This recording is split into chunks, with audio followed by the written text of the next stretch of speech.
slowly but surely, every single day, this channel gets more and more German. We have some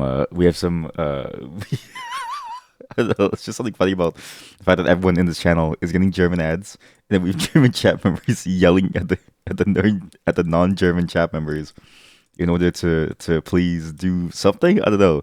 Or like you have something, you have one job, you have some one job or something. I can't tell. Hello everyone. I posted a bunch of games within the games channel. Sorry that took so long. It's been a while since I've been back to. This morning I was just busy doing some stuff. I was preparing for interviews and stuff, so it was just I like to get mind, the morning mind juices out there. Oh me, oh me, ik heb den job. Yeah, that was the funniest phrase ever. You, you don't know what that means. Yeah, it makes sense. I don't know what it means either, but it just sounds within the context of everything. It's so funny. It actually reminds me. There's this one post. I never realized how verbose German was as a language until I saw this. This is a very weird connection here, and I think people will enjoy this connection to some degree. Let's see if I can find it again. Let's see if I can find it. Oh god, I need to go to my search history. It was within the Path of Exile 2 subreddit, where it's probably the funniest thing I've ever seen before. Um, I didn't realize how the German of the game looked like or like sounded like when somebody was doing it. My God, it was the best thing ever because somebody showed a screenshot of what the game looked like, and it was like the pants were called Ultimate Liebenflaschen or something, and then the Divine Orb or something. It was just very very funny to me. My first Divine was it this one? Yeah, here we go. The Godlick Sphere. this was this was amazing. It's like Ich hab Butch or something. What does that even mean? The Godlick Sphere. So I've never seen any game in any other language than English, so it always sort of like surprises me. The way that some languages look. And again, this isn't helping the Germanification of the stream, but imagine like what does that even mean? Lebensflaction. What does that even mean? Lebensflaschen. I don't know what that means, but these are items on the ground. So it's funny to me that the name of the items is so verbose and so long that it eventually overtakes your entire screen. And again, that's supposed to be the divine orb, so calling it the godlike sphere, it just sounds cooler to me. They should have called that a godlike sphere in the first place. Anyways, welcome to today's stream. I didn't mean to get into the Path of Exile talk. We're going to be playing Path of Exile at some point. I'm just waiting for the new league because all the builds are kind of whatever. There's one build that's interesting involving the decay or the curse poison thing, and then you can maybe stack some poison damage on it. It's like a pretty AFK build with like a Plague Nova, but yeah, that game is like I crave it a lot because the gameplay is really good, but it's really really hard for me to want to get into it because of right now it's like the game kind of feels stale. Uh, and like the third act is apparently the final act, and I'm already feeling kind of stale with the gameplay. So I'm like, maybe I'll just wait so I don't burn out on it, you know? Because once they add the other acts, it'll be more fun. There's like more things to go through, and then once they finish the end game, it's apparently going to be good. I mean, end game in PoE 1 was also sort of the entire game, so I'm sure it'll be good at some point. But so Flash is Flask. Oh, it's okay. It's the ultimate Flask. That that makes sense. And then Liebens is like probably life or something. That makes sense. It's an ultimate life flask. That thing heals you. That thing heals you. I also want to put out a notice. I know I wasn't here yesterday. Purely coincidental. Purely coincidental that I wasn't here yesterday. Okay? No relation to any events that happened yesterday. I'm a Canadian. I'm very far removed from all of that. Well, kind of. They're actually they're like above us or below us. But I'm kind of they're below us. Okay, I wasn't there. All right, listen, I was at home, just doing my own thing. All right, reason why I was gone for so long, I was caught. I was busy moving things actually. So for context, my wife and I sort of like we have to like live in separate places, not because we hate each other, but because like we're both taking care of our respective families. So it's like I'm over here and she's over there, and then we hang out like most of the week. But it's like whenever we sleep in our separate places with our families, because I live with my family, she lives with hers. It's like we have our own spaces. So I just moved the bed downstairs because I always said like I don't know why me and her just sleep on the sofa every single time. So I was gonna get a bed for us. So now it's downstairs. It's really nice within the full office room. Really ties it together to have a bed inside your room that you can sleep on instead of a sofa. It's nice. My back feels so good. And my body is so sore because I had to solo move an entire king size bed within like an hour. And I don't know about you, but it's really hard to move a mattress. A king size mattress is surprisingly floppy. As well, I was just busy with job stuff. So, oh, I had some crazy news actually. So, remember that old contract that I had that didn't pay me anything? Well, I got some interesting info. The dude who brought me in initially, who got me the way in, and who was kind of like the de facto team lead, right? He just kind of went off the grid for I want to say a couple months, and just I think yesterday, no, yeah, no, just yesterday or 2 days ago, it was one of the days that I was off. He texted me and he was like, "Hey, sorry for not reaching out." And we like caught up, and he's like, "Oh, by the way, did you know um everybody on that team got fired?" So I knew it. Like I could smell the red flags from a mile away. 3 weeks after I left, 3 weeks, roughly around then. He said around then. He said, "Yeah, investor issues. We weren't getting them any money in, so the entire team got laid off." And I was like, yeah, yeah." It's like I knew it. I even told him I was like, "Don't push yourself for some stupid business goal. It's not gonna happen. Like you're gonna be." I like I even told him I because he asked me for my honest assessment when I left, and I was like, "No matter what you do, this project is doomed to fail." And I was like, "It's not your fault. It's because the project has no direction. It's doomed to fail." And he was like, "Ooh," and it hurt him, but he was like, "Thank you for telling me. I needed to hear that." So he got out pretty much problem free because he was already lined up with a contract because of what I said. So I saved him. The other dude who was the intern, I feel so bad for him because he was super excited to work there, right? And I kept trying to convince him. I was like, "So, what do you like to do? Like, what industry are you hoping to specialize in?" And he's like, "I really want to get into graphics programming." And I was like, "Well, you should look for internships now before the windows close.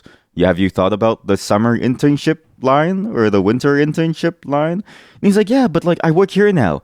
And like, Yeah, but things can change, you know? Yeah, wink, wink, and nudge, nudge.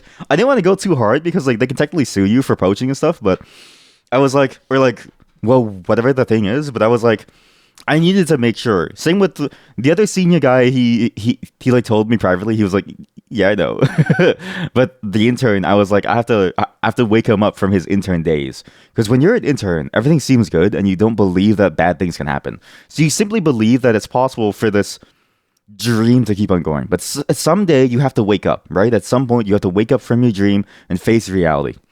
And my God, reality hit them. So the entire team got laid off, and the CEO of that company was very rich, so rich that he built like a personal studio as like a fun side thing, and his studio costed like $500,000. And he was like, "Yeah, no, this is nothing. I have more money." And I was like, "Okay, this is just like way too much." But I had inklings of this, so I can talk about it now. And you can't find it because like a bunch of companies died since then. So if you try to search up like company that failed investor relations, you'll just get like a list of like 100 different companies. And it's like I don't know which one he like worked at, and that's just in my city alone. What happened was that um, before I left, this was all like a crazy thing. They were pulling us in for meetings directly with an auditor, but not just any auditor. It was like somebody who was doing calculations on whether or not this project would succeed, and it was somebody who was planted there by the board of directors. Okay, board of directors is people who like run the company. Actually, the CEO is really just a figurehead for it and is really just doing decisions to meet their goals. Board of directors is the people who actually invest the money into it. The old CTO is the board of directors is is the board of directors tech person's brother, So it's a bit of a nepo hire, right? When I heard that, I was like, oh shit, because so I don't know if I ever mentioned this. We were brought in to replace his brother. We were brought in to try and subvert the influence that the CTO had to try to take over the team for the CEO's sake. So we were effectively like we were a psyop team. We were effectively a psyop team. It was a very sort of interesting position to be in. I've never been in such a position before, and I was like, it sounds kind of fun, so I'll do it. But then when I realized who we were up against and what the odds were, I was like, this isn't gonna happen. So, anyways, we were brought in to psyop the team to bring it over to the CEO side completely away from the board of directors side. So it was a lot of this was a political game. This was a very heavy political game. Okay. Then that dude whose brother is on the board of directors, right? Who is like the technology guy on the board of directors, hires an auditor to come in and assess whether or not the project is working, aka the project to refactor and replace the entire main thing. Now, it actually worked out very, very well. And in fact, we actually got even better performance, and we also got better like uptime. Like we got better reactivity in terms of how quickly we could react to the data coming in, and thus how quickly a team could make money. But they don't care about that. They care more about the optics of it. So it was like, how much could we convince them? Okay. And I knew it was gonna go poorly because they also brought in like a random CIO, Chief Information Officer, from a random company elsewhere. In that was one of the companies that the director, who is like the tech director, also invested in order to assess us. And by the way, the auditor was from a university, so it's like there's a lot of odds stacked against us. It's like a auditor from prestigious tech focused university here. It's like a very solid program. B, some government official like type person too. C, CIO from a different company, Chief Information Officer, and then D, the best part. I swear to God, it sounds like it sounds like a CIA thing. Okay, the CIO said, by the way, I want you all to meet X. Like it wasn't actually his like name, right? He's my right-hand man in these matters. And then he was explaining how this is his dude. Like, this is his tech guy. He's the guy who brings them everywhere. He brings this dude everywhere. This guy does everything. He hacks at everything. He, like, makes shit all the time. He's like, he was like, this is my developer. He is the best at what he does. He's going to sit in on this meeting and just listen to what you guys talk about. Don't worry. We're not judging you. We just want to hear you. And I was like, okay, listen, buddy. You don't have to lie to us. Like, we know what's up. You say it like that, and we know. So they're doing that, right? And then we're explaining to them, and we don't get much time to do so. And honestly, I think most of the team had very poor explanations for what they were doing. I didn't get to speak much because I was a contractor. By that point, I was only in for 3 weeks. So, mind you, this is like maybe like so again, within 3 weeks of my 2-month contract, this had already happened, and I was like, okay, this is like way too much politics immediately for what should be like a very simple tech contract. And that was before I got paid. And then I still didn't get paid for a while. So I guess it was always before I got paid. So it goes down, and then that's when I realized like, oh shit, this isn't going to work. And I even talked to the guy who hired me. I was like, what's your assessment? And he was like, I think we have it in the bag. Like, because, the tech was actually good and our team was actually able to make better moves. Mind you, the company at this point was only making $50 a month. I'm not kidding you. I think we had 16 people and we were making $50 a month. We were bleeding money dry. It was the worst. It's the worst business I've ever seen in my life. I've never seen a business make 50 on average, and then on a really good month, $500 a month. I was like, this is dog shit, okay? So I was like, okay, this is fucking awful. But he was like, yeah, it's going really good. Like, we actually made like 2 or 3 more sales. And I was like, how long does it usually take us to make 2 or 3 more sales? And he's like, oh, I've been there for like a year now. And like, within the past 7 months, I think we've only made 4 sales. I was like, oh, fuck. So anyways, he was definitely drinking his own sauce, right? So I had to tell him, I was like, it's all going to go downhill, right? And he was like, what? Like, it's all politics. And then I had to explain to him, like, what my assessment of the politics was. Because he's not a very politic-aware person. Like, he's a very, very dev-focused person. We're playing the long game. Yeah, every startup ever. yeah, we're playing the long game. Sure, I can't pay myself a salary, and sure, I can't pay my employees, and sure, I can't even buy some noodles to eat because I have to pay for like the like. Sure, I spend all of my money on the sticky traps to get rid of the rats because we had to set up in like someone's old garage in the middle of like rural Canada. But like it's a long game, okay? If you invest in us in 5 years tops, you're gonna get a return on your investment when they liquidate all of our assets. Again, mind you, they got one of the developers when they joined a fancy new M1 MacBook Pro, like the newest one, okay? And again, M1 MacBook Pro, because like the Pro MacBooks are like the workstation MacBooks, yeah. Look at this. So the MacBook Pro, at minimum is $2,000 Canadian. So, and then how much is 2,000 divided by 50? Chat, it's gonna take them 5 years to pay that shit off. At their current revenue, it's gonna take them 5 years to pay off a single developer's shitty laptop, and it wasn't even the lowest. It wasn't even the lowest version. It was like the highest version, 16 inch. It was actually like nuts. Anyway, so that happened, right? So I had to tell him about the politics. I was like, listen, buddy, like, I know you're not aware, and like he relies on me as like a test, like, because I've worked with him for a long time, right? He's very good technically. He has no sense of what is going on in the politics space of like what's happening with like the company life cycle and like the company sort of like people stuff. So whenever we work together, it's me working with him on the tech stuff, but it's also me informing him and keeping him up to date on on the political stuff. Because my one superpower that I really rely on a lot is I can convince people to tell me things that they shouldn't tell me. I can convince people to tell me anything. My wife has said once, she's like, "It's scary how manipulative you can be, and I'm so glad that you're not evil." Because she's like, I really don't want to, like, because like she was kind of afraid. She was actually very surprised that I was so good at getting this information, but she was also like, I'm really glad that you're not evil or like bad, and that I only use the power for like good, right? So the political advisor, Licky. So I convinced the head of product, right? Not evil, sure. The head of product by this point, okay. So I don't think I mentioned this before either. Who's working part time? Your head of product should not be working part time.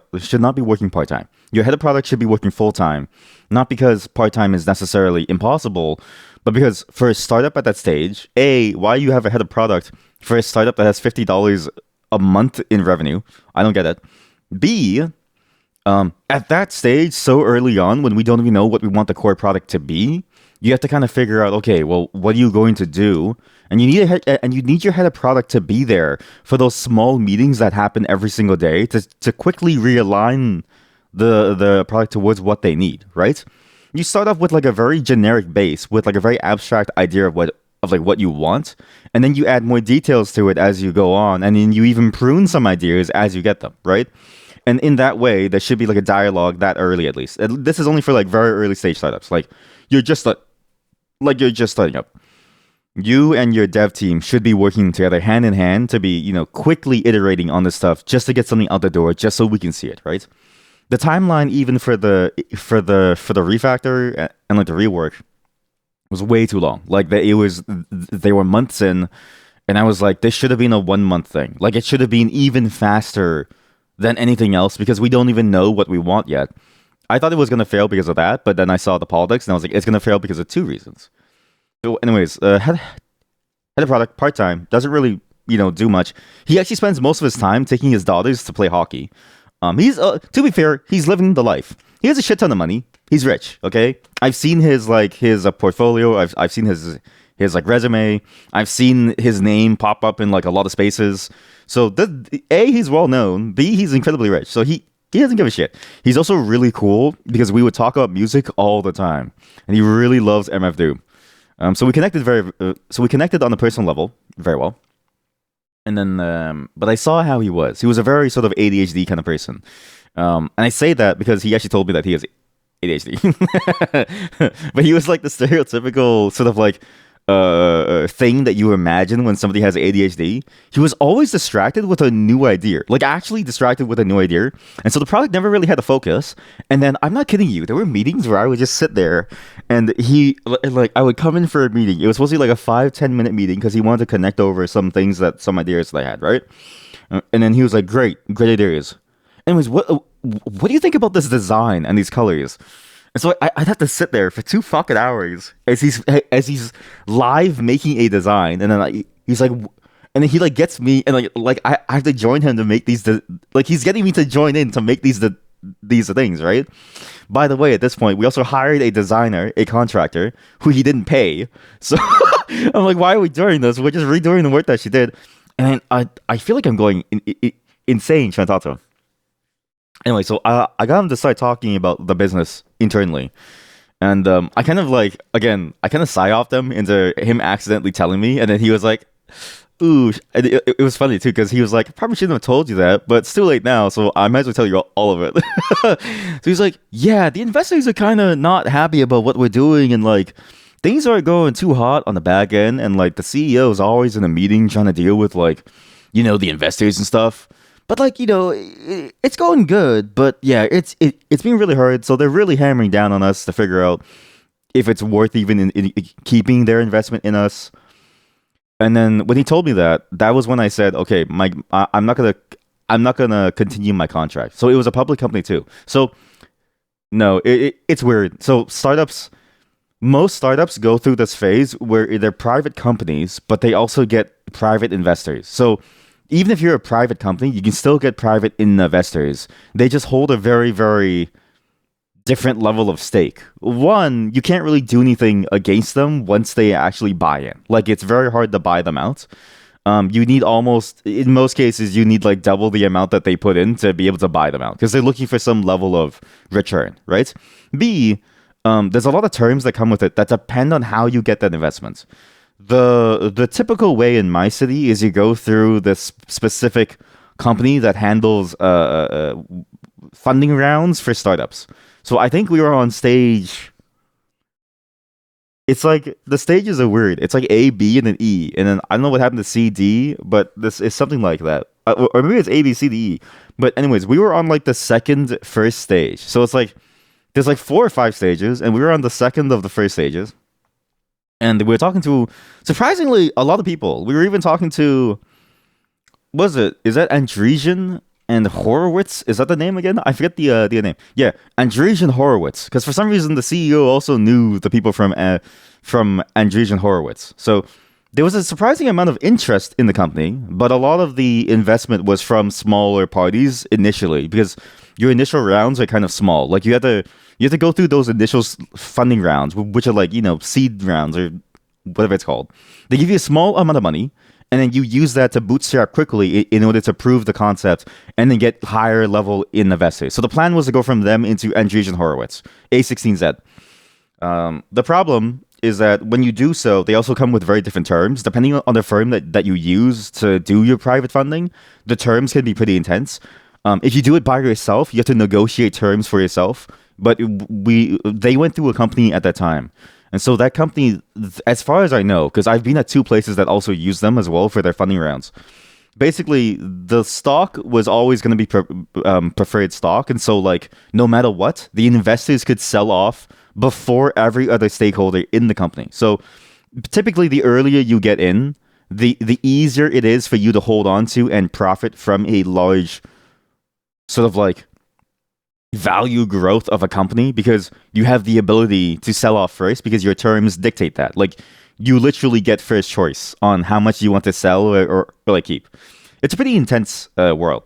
There's more intricacies with it that I wasn't really sure how to figure out. Like, I still don't really know exactly why there's 5 different stages, but the gist of it that I got was that you just use the early stages to prove your concept, then you move into the later stages to get more higher name in investors, then you go into your final stage of investment, then you get people like A16Z, and then you IPO, and then you just steal money from people because like your product sucks, but it's too late because you've gone public and you've already made your millions of dollars, and then you just sell the company and you leave.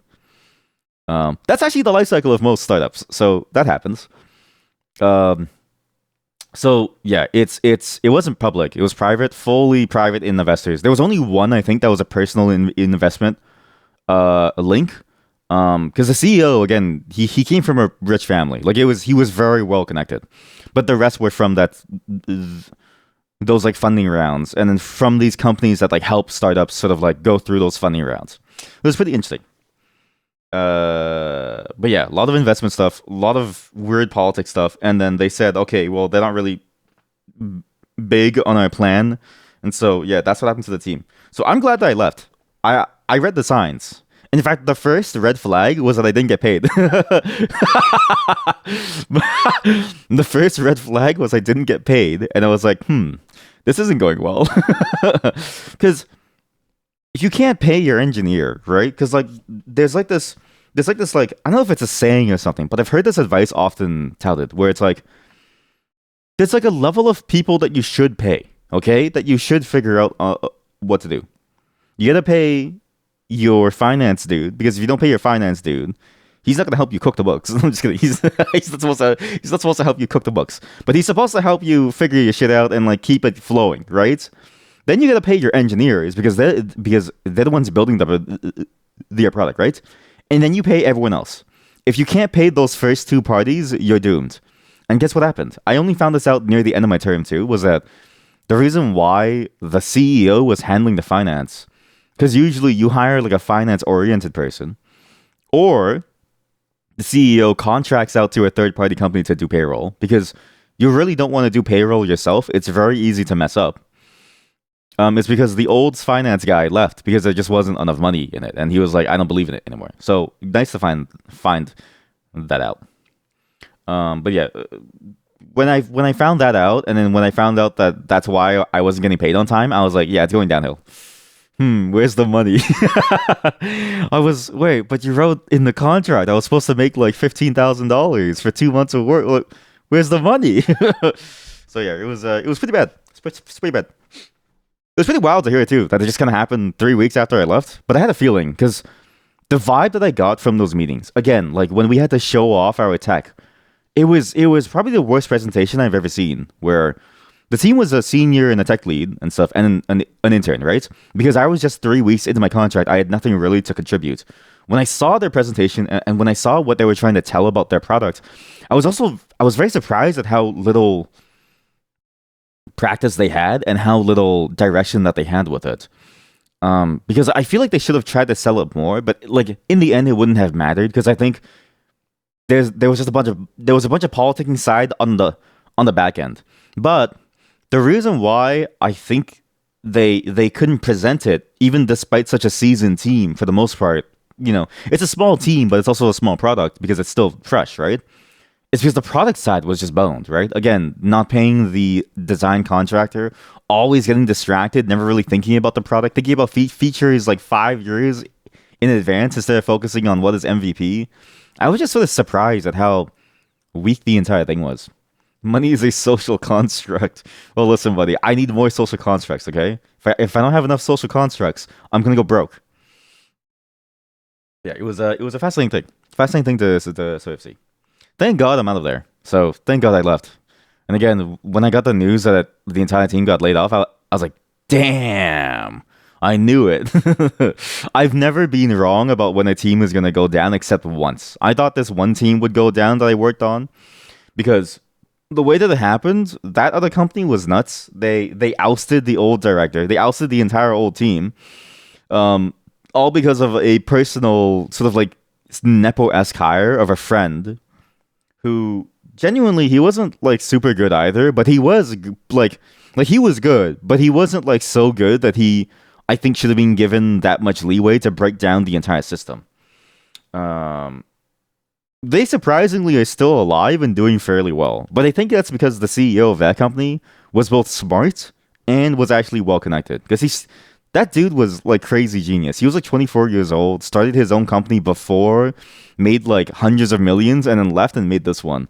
And then, but it was like he made it because he really enjoyed the space. Like he really enjoyed doing the work within the industry. And he was like a blue collar dude. Like it was very weird to see that sort of like blue collar eyes.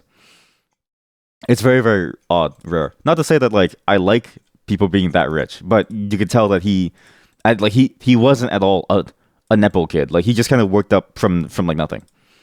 But that's the only time that I've been wrong about a company sort of dying once I see some red flags. However, their team has apparently stagnated. So again, I've never been wrong except once, and I feel like my senses for red flags are pretty good. But I can't believe it was that fast. So it was pretty nice to sort of hear. Well, not nice to sort of hear. I'm not saying that it's nice for people to be laid off, but it was nice to be vindicated for my choice. Because I remember thinking, like, is it really worth it to drop this? Like, sure, they were late paying me by a month, but like, maybe they have more money. Maybe I can suck them dry. You know what I mean? Maybe I can squeeze blood from a stone. Well, no, you can't. It's impossible because they shut down everything. I think right now, actually, there's like one dude. There's one dude working at the company alongside the CEO. Like everybody's gone. One dude who's working with the CEO on the tech side, who is the brother of the investor on the board of directors. It's just the one brother, and that guy, I still don't. I have no clue what's going. It takes them a month to add. I'm not kidding you, a single like element on the page, and I don't know why necessarily. And then I saw the tech stack, and I was like, "This is awful." But yeah, sorry about that. That was just a weird business talk. I just thought it'd be funny to talk about it because I'm always surprised at the insanity of tech in general. There's some weird thing about tech where it feels like a lot of it is make believe. Like a lot of the money that you get and a lot of the way it flows, a lot of the ways that people sort of interact with it, and what you ultimately end up with just all feels like a make believe thing. Nothing really feels real. But yeah, social construct or not, you still gotta pay your people. In terms of updates, that's it. There's actually not that many updates left. There's actually nothing left.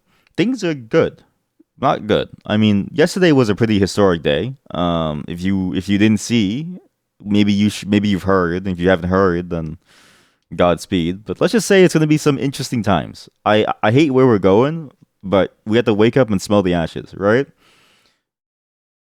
But in the meantime, as the ashes are starting to fall around us, I figured we should play some games.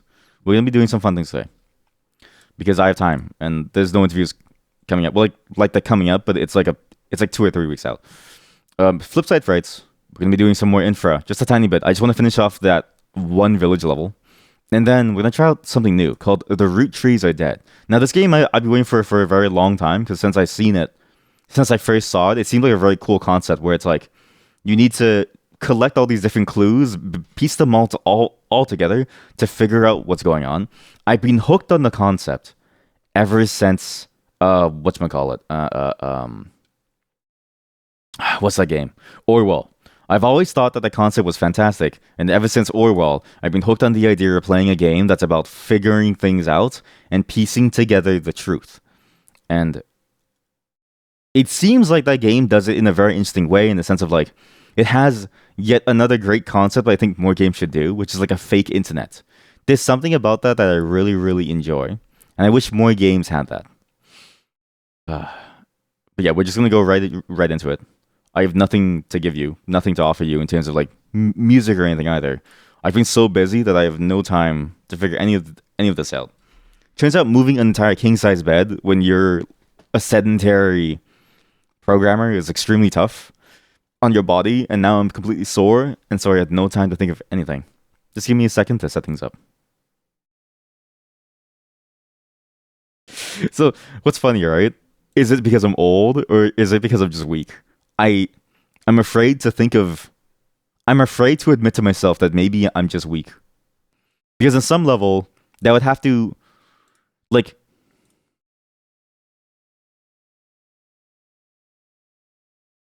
the admittance of my frailness would have to come at the cost of the reality that I'm not doing enough to take care of my own body.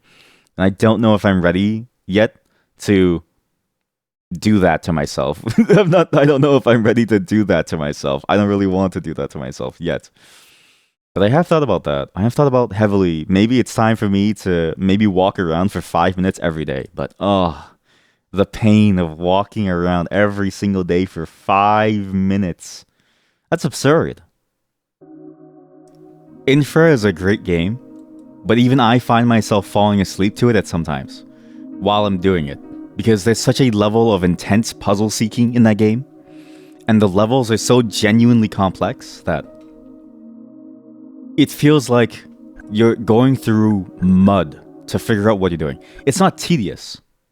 It's just the way that it makes your brain feel. It feels like you're being addled in some way. You're slowed down. Like you had to push yourself through. It's not bad at all.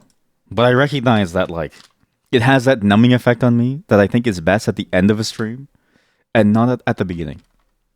It's like the difference between Elden Ring and Infra, right? One game keeps you on your toes, it wakes you up, it revitalizes you, it gives you something to think about, right? It's like watching whatever his name was, Bomb, paint the yellow screen.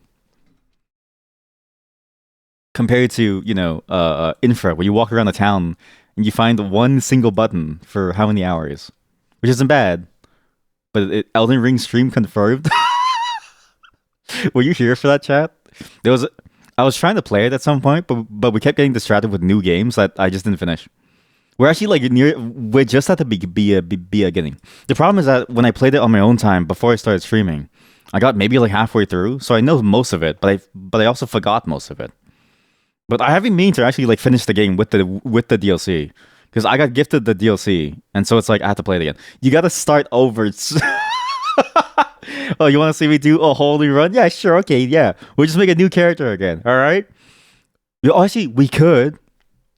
I did want to play with just the whip because I really enjoyed the whip. The whip was a fun weapon. And I do want to build an entire build based around the whip. My character right now is an archer because I was like, there's no way archer is bad. Archer is terrible. Never play archer. It's the worst playstyle I've ever played in my entire life. Archer in Elden Ring is what it's like hunters or like a ranged DPS in an MMO, right? They say that their job is hard. They say it's really hard to play DPS, but all they're doing is standing there, left clicking, left clicking, left clicking. They don't even move because there's no danger. The healers sometimes have to heal them because they actually just take damage from just not dodging the like circles on the floor, right? That's what it feels like. Yeah, melee's it really does feel like it's the only way. Like it feels like a whole different game. Range is like it's like an idle game, right? Not like idle as in like Hatsune Miku. It's like idle as in like cookie clicker, you know? You summon your spirits, you summon the 5 dudes, like the Yes Master dudes, right? The ones with the giant clubs, and like the Yes Master. The like what are they called? The like ugly goblin. You summon the 5 ugly goblin dudes, and you just sit there and you just use your ranged weapon over and over and over again. That's what it feels like. Didn't finish. Classic. There is something to be said about the fact that I never seem to finish games on this channel, but it's not because I don't want to finish. I do want to finish games. I just recognize that last year was a hard year because last year was a lot of games that came out that I wanted to play. Dragon's Dogma 2, which we didn't finish again, right? Because of the performance issues. A bunch of other games that I keep forgetting the names of. It was also the year that I found a bunch of games that released beforehand that I ended up really enjoying, like Infra. So it was kind of hard to keep up with things. And I think Elden Ring is a game that's going to be like 500 hours, genuinely. And then I was already busy playing Tears of the Kingdom for however many hours. I think it was like 200. It's just hard to finish these games. Enough talking. Let's see why the root trees are. I'm gonna go, actually. So let's just call it there. I'm gonna go. We're done with this game. I was gonna play Infra, but honestly, I'm kind of tired. I'll be back tomorrow. Same time as usual, like actual usual time. I won't be late. See you all next time. Thanks for watching. Thanks for all hanging out too.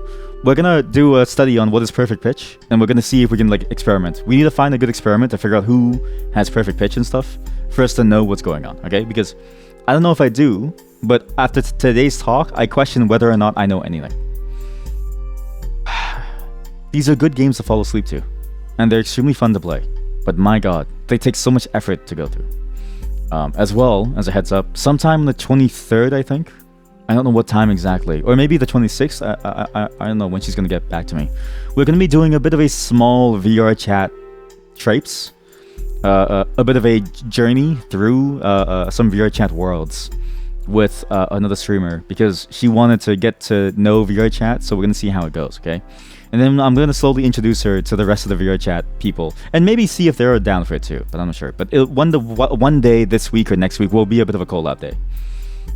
As well, this Friday, as always, the Infinity Nikki lookbook is still on. If you do want to join in on that, please do send in your costumes to me by DM by the Friday, before the stream starts, so that I can organize it. If you do want to take part in that, join the Discord. It's in the Party House channel. I'm out. Peace out. See you all. Enjoy your time, and enjoy the full image. This is actually a safe for work image. It's from a game that I played on stream, so I can't get banned for this. I don't think.